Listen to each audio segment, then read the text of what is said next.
di kelas lain juga seperti itu. Saudara saling bantu ya, saling periksa. Jadi misalnya punya Fitria diperiksa sama Dita, punya Dita diperiksa sama Ditria, saling mengingatkan soal tata penulisan ya, ejaan, supaya nanti kalau dibacakan enak didengar gitu ya. Nah itu soal itu. Nah jadi sudah ada yang membuat ini semua masih pada di daerah atau udah ada yang pada ngekos ini? Karena sudah banyak juga sudah pada mahasiswa yang iya sudah pada ngekos Pak, terutama saya kan juga dari Banten ya. Sudah ngekos juga, ada yang dari Bandung, Padang, iya sudah pada ngekos. Udah mulai merasakan rasanya jadi mahasiswa ya di PNJ. Pada ngekos di mana? Di Beji atau di Margonda? Di Beji Pak. Oh di Beji, oke. Oh berarti udah mulai pada bisa ketemu ini ya, ketemuan terbatas ya. Kalau kuliah bersama hanya bisa sejauh praktek dan harus ada izin. Kemarin hari Senin saya ke kampus, orang lagi praktek fotografi ya, Pak Tan, rame-rame. Udah mulai bisa juga kalau praktek sih. Ya supaya mulai bisa lebih dekat, lebih serius. Karena terutama nanti menjelang semester 5 praktek industri ya, harus mulai mengenal Jakarta juga lah gitu. Memang bagusnya begitu. Semester 5 itu praktek industri dan itu sangat menentukan karena di sanalah saudara-saudara menghadapi dunia jurnalistik yang nyata. Itu sebenarnya pengalaman banyak dapat dari situ. Kalau zaman dulu apalagi kalau praktek industri di tempat yang relatif baik ya, terus senior yang mengasuh kita juga relatif baik. Nah biasanya begitu. Beda dong, misalnya di liputan6.com dengan di berita online di Bogor mungkin beda lah, karena kualifikasinya, sasarannya juga agak berbeda. Nah saudara-saudara mulai perlu harus memikirkan itu.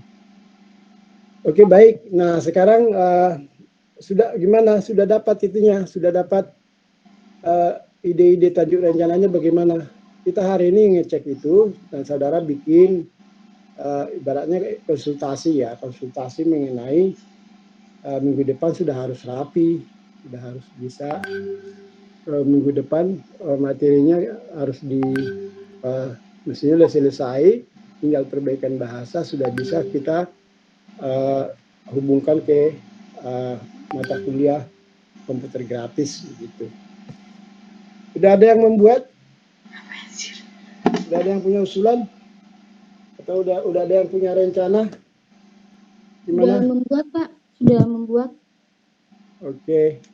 Kalau gitu kita gini aja ya, kita cek satu persatu aja ya dari karena padahalnya semua harus adil ya, yang sudah maupun yang belum harus juga mungkin ada butuh masukan.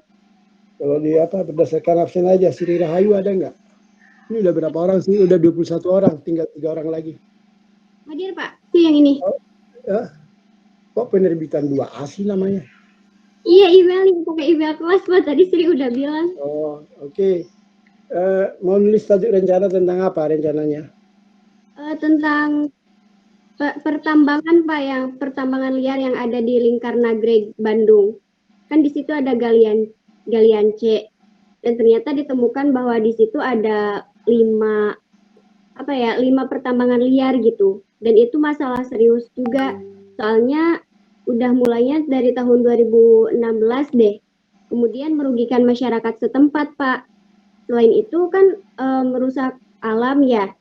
Terus mata pencaharian warga Nagreg juga jadi beralih profesi, yang tadinya berkebun malah jadi cuman memotong rumput buat pakan kambing doang Pak, gitu. Karena kan si tempat gunung atau perkebunan yang gitu-gitunya itu udah digali, dan itu jadi galian apa sih, batu ya?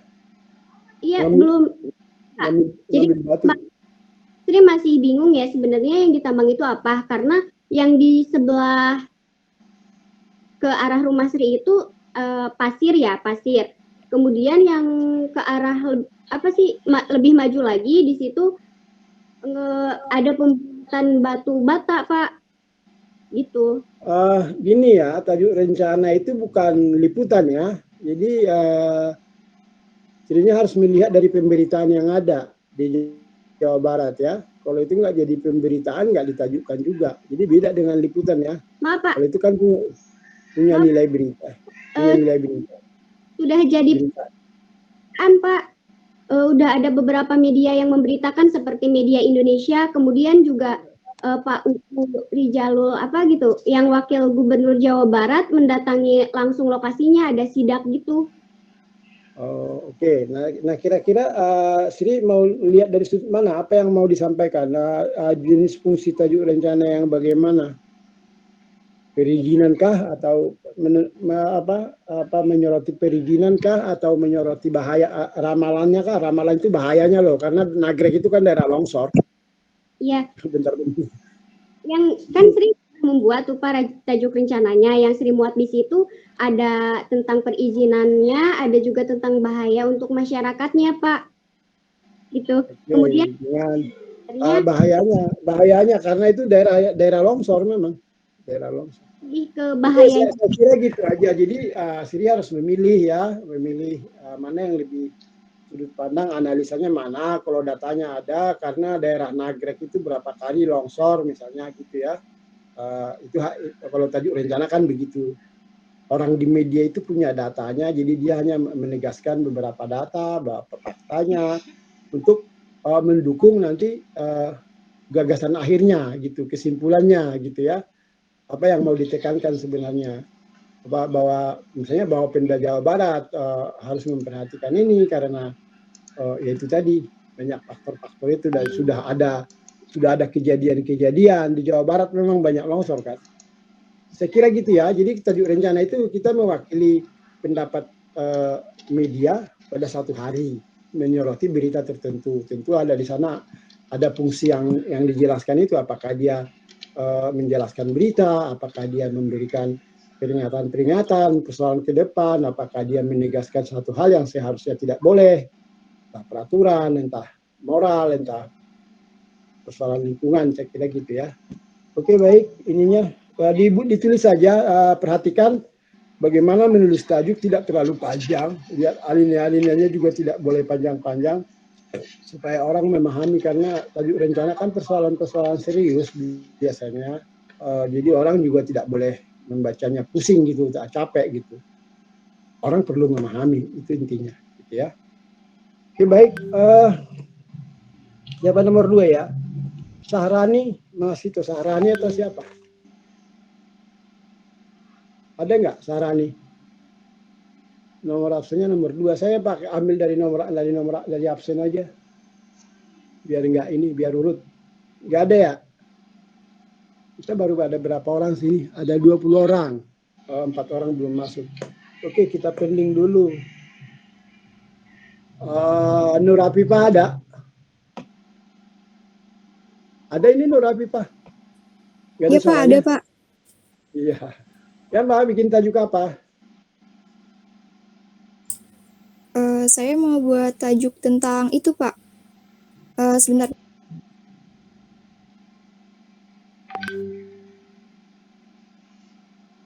Tentang misteri tersangka mafia minyak goreng yang dijanjikan pemerintah perdagangan. Maksudnya mafia minyak goreng. Minyak Iya goreng Pak, ini misteri mafia. Misteri mafia, wow. Kalau misterinya itu liputan investigasi ya, maksudnya in-depth reporting, investigative reporting.